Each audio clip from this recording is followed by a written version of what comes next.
দারুন এই সুন্দর ফ্লাওয়ার বনগুলো কিন্তু আপনিও চাইলে ইজিলি বাসায় বানিয়ে নিতে পারবেন। চলেন ডোটা কিভাবে বানাতে হবে দেখে নেই। দুধ আধা কাপ, পানি আধা কাপ, চিনি 3 টেবিল চামচ, ইস্ট 1 চামচ, লবণ দিয়ে তেল দিয়ে দিতে হবে 1 ফুট কাপ। এখন ময়দা দিয়ে দিবেন 2 কাপ। ভালো করে মিশিয়ে একটা নরম ডো বানিয়ে নিতে হবে।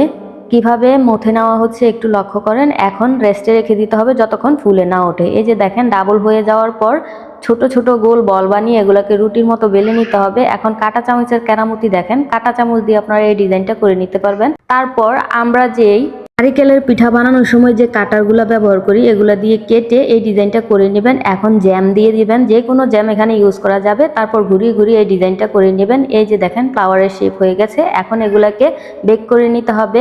উপর দিয়ে ডিম ব্রাশ করে দিবেন, এতে করে সুন্দর একটা কালার আসবে। এখন 180 ডিগ্রি সেলসিয়াসে 20 থেকে 25 মিনিট বেক করে নিলে কিন্তু হয়ে যাবে। ভিডিওটা ভালো লাগলে অবশ্যই চ্যানেলটাকে ফলো দিতে ভুলবেন না।